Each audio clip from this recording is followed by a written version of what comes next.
साल 8 फरवरी ਦੀਆਂ ਚੋਣਾਂ ਸਿਰਫ ਤੇ ਸਿਰਫ ਫਰਾਡ ਨੇ। ਹੁਕਮਰਾਨ ਰਾਜ ਛੱਡ ਕੇ ਨਵੀਆਂ ਚੋਣਾਂ ਕਰਾਉਣ ਮੌਲਾਨਾ ਫਜ਼ਲੁਰ ਰਹਿਮਾਨ ਖੁੱਲ੍ਹ ਡੁੱਲ ਕੇ ਸਾਹਮਣੇ ਆ ਗਏ। ਇਸਲਾਮਾਬਾਦ ਹਾਈ ਕੋਰਟ ਦੇ 5 ਜੱਜਾਂ ਵੱਲੋਂ ਸਨੈਟੀ ਲਿਸਟ ਬਾਰੇ ਰਿਪਰੈਜ਼ੈਂਟੇਸ਼ਨ, ਚੀਫ ਜਸਟਿਸ ਨੂੰ ਜੁਡੀਸ਼ੀਅਲ ਕਮਿਸ਼ਨ ਦੀ ਕਾਰਵਾਈ ਰੋਕਣ ਦੀ ਮੰਗ ਤੇ ਐਲਨ ਮਸਕ ਦੀ ਕੰਪਨੀ ਸਟਾਰਲਿੰਕ ਸਰਵਿਸ ਪਾਕਿਸਤਾਨ 'ਚ ਕਦੋਂ ਸਰਵਿਸ ਸ਼ੁਰੂ ਕਰੇਗੀ, ਅੱਜ ਜ਼ਰੂਰ ਸੁਣਿਆ ਜੇ।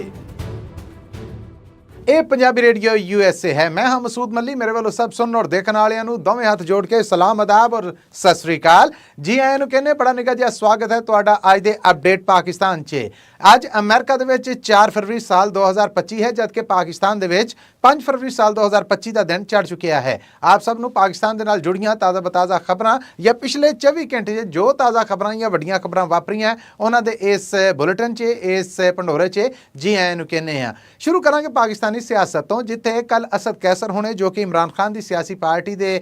ਉਗੜਵੇਂ ਲੀਡਰਾਂ ਦੇ ਵਿੱਚੋਂ ਇੱਕ ਨੇ। ਇਮਰਾਨ ਖਾਨ ਦੇ ਰਾਜ ਵੇਲੇ ਉਹ ਸਪੀਕਰ ਨੈਸ਼ਨਲ ਅਸੈਂਬਲੀ ਵੀ ਸਨ, ਜਿਨ੍ਹਾਂ ਦੇ ਉੱਤੇ ਹੁਕਮਰਾਨ ਧੜੇ ਵੱਲੋਂ ਔਰ ਨਿਗਰਾਨ ਸੈਟਅਪ ਦੇ ਵਿੱਚ ਵੀ ਬਹੁਤ ਸਾਰੇ ਕੇਸ ਨੇ ਜਿਹੜੇ ਉਹ ਬਣਾਏ ਗਏ। ਅਸਦ ਕੈਸਰ ਹੋਣਾ ਦੇ ਘਰ ਕੱਲ ਮੌਲਾਨਾ ਫਜ਼ਲੁਰ ਰਹਿਮਾਨ ਸਮੇਤ ਸਰਕਾਰ ਮੁਖਾਲਫ ਧੜੇ ਦੀਆਂ ਸਭ ਸਿਆਸੀ ਪਾਰਟੀਆਂ ਦਾ ਇੱਕ ਵੱਡਾ ਇਕੱਠ ਹੋਇਆ ਆ। ਇਸ ਡਿਨਰ ਪਾਰਟੀ ਤੋਂ ਬਾਅਦ ਸਾਰੇ ਸਿਆਸੀ ਲੀਡਰ ਨੇ ਜਿਹੜੇ ਉਹ ਆਪਸ 'ਚ ਰਲ ਮਿਲ ਕੇ ਵੀ ਬੈਠੇ। ਅਵਾਮ ਪਾਕਿਸਤਾਨ ਪਾਰਟੀ ਦੇ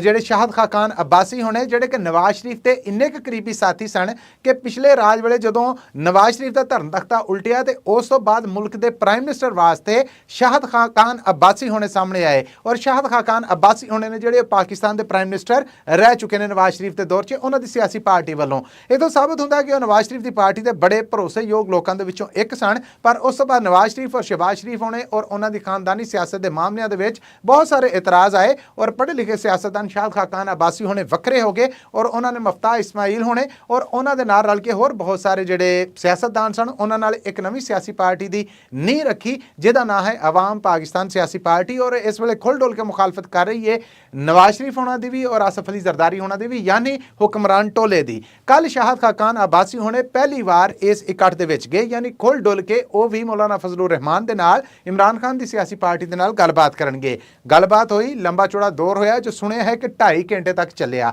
ਇਸ ਤੋਂ ਬਾਅਦ ਅੱਧੀ ਰਾਤ ਤੋਂ ਬਾਅਦ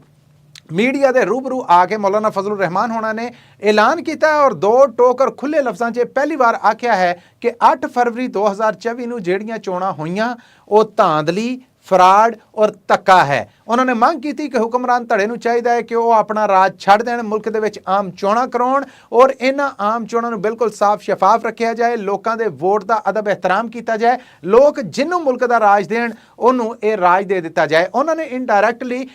ਫੌਜ ਦਾ ਨਾਂ ਲਿਓ ਬਗੈਰ ਕਿਹਾ ਕਿ ਉਹ ਤਾਕਤਾਂ ਜਿਨ੍ਹਾਂ ਨੇ ਅੱਜ ਦੇ ਹੁਕਮਰਾਨ ਟੋਲੇ ਨੂੰ ਰਾਜ ਦਿੱਤਾ ਹੈ, ਮੈਂ ਉਹਨਾਂ ਨੂੰ ਵੀ ਕਹਿਣਾ ਹੈ ਕਿ ਉਹਨਾਂ ਨੇ ਮੁਲਕ ਦੇ ਨਾਲ ਜ਼ੁਲਮ ਕੀਤਾ ਹੈ। ਮੌਲਾਨਾ ਫਜ਼ਲੁਰ ਰਹਿਮਾਨ ਹੋਣਾ ਦੇ ਇਸ ਗਰਮਾ ਗਰਮ ਬਿਆਨ ਤੋਂ ਬਾਅਦ ਇਹ ਵੀ ਆਖਿਆ ਗਿਆ, ਬਲਕਿ ਉਹਨਾਂ ਨੇ ਆਪਣੇ ਇਸੇ ਬਿਆਨ ਦੇ ਵਿੱਚ ਹੀ ਆਖਿਆ ਕਿ ਮੈਂ ਕਹਿੰਦਾ ਹਾਂ ਕਿ ਇਲੈਕਸ਼ਨ ਕਮਿਸ਼ਨਰ ਆਫ ਪਾਕਿਸਤਾਨ ਨੇ ਜਿਹੜੇ ਉਹ ਆਪਣਾ ਮਰਤਬਾ ਛੱਡ ਦੇਣ, ਕਿਉਂਕਿ ਉਹਨਾਂ ਦੀ ਨੌਕਰੀ ਦੀ ਮੁੱਦਤ ਮੁੱਕ ਚੁੱਕੀ ਹੈ। ਔਰ ਹੁਣ ਹੁਕਮਰਾਨ ਧੜਾ ਹੈ ਜਿਹੜਾ ਜਾਂ ਸਰਕਾਰ ਹੈ ਜਿਹੜੀ, ਉਹਨਾਂ ਦਾ ਇਹ ਆਖਣਾ ਕਿ ਇਮਰਾਨ ਖਾਨ ਦੇ ਦੌਰ ਦੇ ਵਿੱਚ ਵੀ ਜੀ ਇਹ ਕੰਮ ਜਿਹੜਾ ਇਸੇ ਤਰ੍ਹਾਂ ਸੀਗਾ, 1.5 ਸਾਲ ਚੱਲਦਾ ਰਿਹਾ, ਕਿਹੜੀਆਂ ਕੋਈ ਚੋਣਾਂ ਹੋਣੀਆਂ ਸੀਗੀਆਂ। ਇਹ ਤੋਂ ਨਜ਼ਰ ਆਉਂਦਾ ਹੈ ਕਿ ਹੁਕਮਰਾਨਾਂ ਦੀ ਨੀਅਤ ਕੋਈ ਠੀਕ ਨਹੀਂ ਕੀ ਹੈ। ਹੁਣ ਦੇ ਨਵੇਂ ਜਿਹੜੇ ਚੀਫ ਇਲੈਕਸ਼ਨ ਕਮਿਸ਼ਨਰ ਨੇ ਔਰ ਨਵਾਂ ਇਲੈਕਸ਼ਨ ਕਮਿਸ਼ਨ ਯਾਨੀ ਪੂਰੀ ਬਾਡੀ ਹੈ ਜਿਹੜੀ, ਉਹਨੂੰ ਬਣਾ ਦੇਣਾ ਚਾਹੀਦਾ ਹੈ ਜਿਹੜੀ ਆਜ਼ਾਦ ਹੋਵੇ, ਜਿਹਦੇ ਤੇ ਕਿਸੇ ਨੂੰ ਇਤਰਾਜ਼ ਨਾ ਹੋਵੇ, ਕਿਉਂਕਿ ਹੁਣ ਦੇ ਇਲੈਕਸ਼ਨ ਕਮਿਸ਼ਨਰ ਦੇ ਉੱਤੇ ਇਤਰਾਜ਼ ਹੈ ਕਿ ਉਹ ਚੋਣਾਂ ਪੂਰੀ ਇਮਾਨਦਾਰੀ ਨਾਲ ਨਹੀਂ ਕਰਾ ਸਕੇ, ਉਹ ਰਾਜ ਉਹਨਾਂ ਲੋਕਾਂ ਨੂੰ ਨਹੀਂ ਦੇ ਸਕੇ ਜਿਨ੍ਹਾਂ ਨੂੰ ਲੋਕਾਂ ਨੇ ਵੋਟ ਦੇ ਨਾਲ ਚੁਣਿਆ। ਇਸ ਕਰਕੇ ਆਪਣੇ ਮਰਤਬੇ ਦੇ ਉੱਤੇ ਉਹਨਾਂ ਨੇ ਮੁਲਕ ਦੇ ਨਾਲ, ਪਾਕਿਸਤਾਨੀ ਕਨਸਟੀਟਿਊਸ਼ਨ ਦੇ ਨਾਲ, ਪਾਕਿਸਤਾਨੀ ਰਾਜ ਦੇ ਨਾਲ, ਆਵਾਮ ਦੇ ਵੋਟ ਦੇ ਨਾਲ ਜੋ ਧੋਖਾ ਕੀਤਾ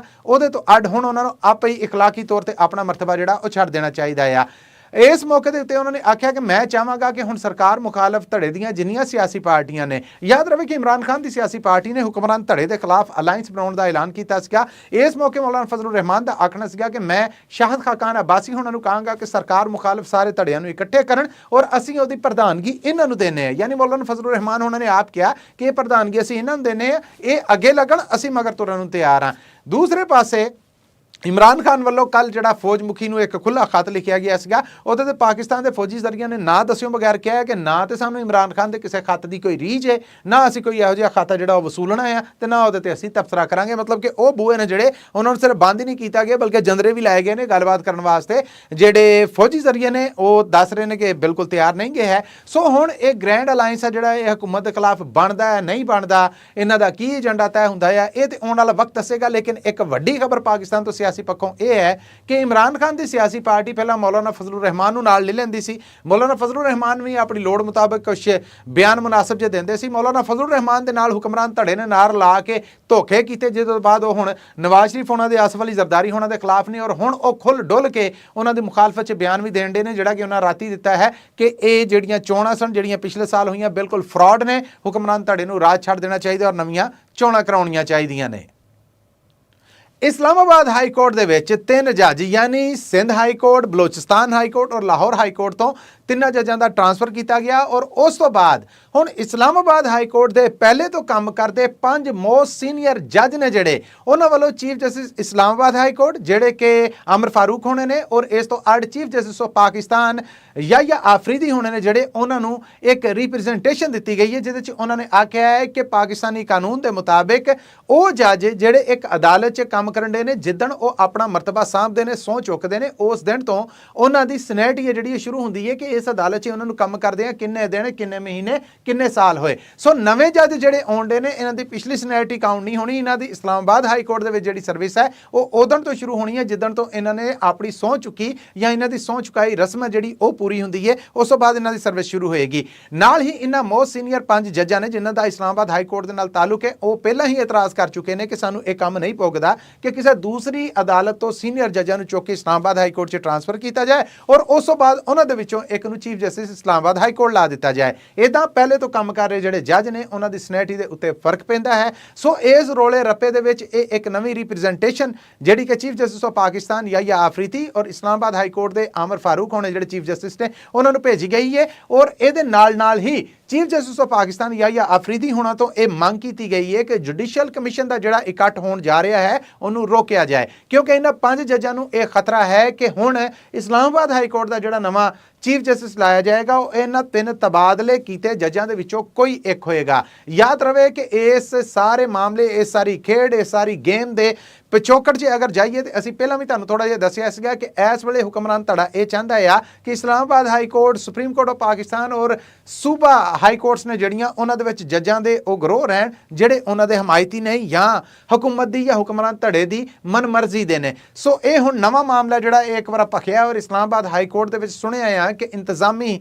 पद्धर दे उत्ते भी वड्डियां तब्दीलियां, वड्डे बदलाव ने जिहड़े वो आ सकते हैं। सो आउण वाला वक्त की दसदा है तो फिर ही पता लगेगा, पर सरदस्त इस्लामाबाद हाई कोर्ट के 5 मोस्ट सीनियर जजां ने chief justice of Pakistan Yahya Afridi, chief justice Islamabad high court Aamer Farooq, उन्होंने एक खत लिखा है और उहदे च जुडिशियल कमीशन की कार्रवाई रोकण समेत आख्या है कि जिहड़ी सनैडी लिस्ट है उहदे ते गौर किया जाए, और इहदे ते उन्होंने रिप्रजेंटेशन दी है और इतराज़ किया है कि कोई ऐसा जज जिहड़ा अज आके इस्लामाबाद हाई कोर्ट का काम करन दा सौं चुकदा है, हलफ चुकदा है, उस तो बाद उहदी सनैटी शुरू हुंदी है, उहदी पिछली सनैटी नूं मुख रख के उहनूं इस्लामाबाद हाई कोर्ट का चीफ जस्टिस नहीं बनाया जा सकता। एलन मस्क की कंपनी स्टारलिंक सर्विस पाकिस्तान दे विच काम शुरू करन जा रही है, पर पिछले दिनों यह बयान सामने आया सीगा और आया सीगा पाकिस्तानी सरकार वालों कि जिहड़ी एलन मस्क की ये कंपनी है इनू पहला पाकिस्तानी ज़ाब्ते ने जिहड़े रेगुलेटरीज ने जिहड़ियां शर्तां ने जिहड़ियां वो पूरियां करनियां पैणगियां। याद रहे कि एलन मस्क होना दी एक कंपनी पाकिस्तान दे विच इंटरनेट सर्विस तो अड बाकी IT सर्विसिज ने जिहड़ियां वो भी देण दी रीजवंद है। बाकायदा इनू रजिस्टर्ड करवा लिया गया है, कार्रवाई है जिहड़ी अगे तुरी और कल इहदे ते पाकिस्तान की काबीना जिहड़ी यानी वजीरां दी और हुक्मरान मुखालफ धड़े दे जिहड़े मैंबर पार्लीमेंट ने उन्हां दी कमेटी है जिहड़ी वो बैठी, जिहदे च सैकटरी इंफॉर्मेशन टैक्नोलॉजी है जिहड़े वो बैठे, टैलीकम्युनिकेशन एंड इंफॉर्मेशन टैक्नोलॉजी। उन्हां कोलों जदों प्रेजेंटेशन लई गई तो बड़े गर्मा गर्म सवाल जवाब ने जिहड़े वो होए। पुछया गया कि एलन मस्क की कंपनी जिहड़ी आ रही है इहदे बारे चिंता जिहड़ी हुकूमत ने चुकी सी की कहोगे। उन्होंने आख्या जी ये असीं रेगुलेटरी अथॉरिटी के सपुर्द काम कर दिता है। इमरान खान की सियासी पार्टी के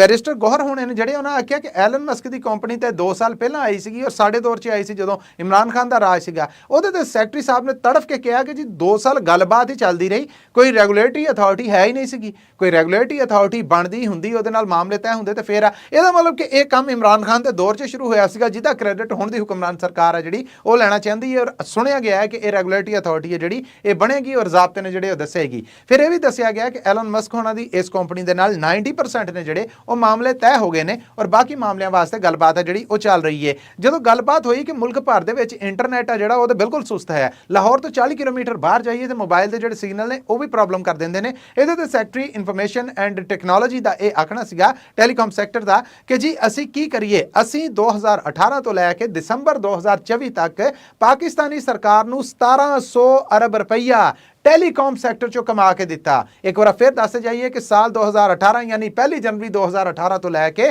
31 ਦਸੰਬਰ 2024 ਤੱਕ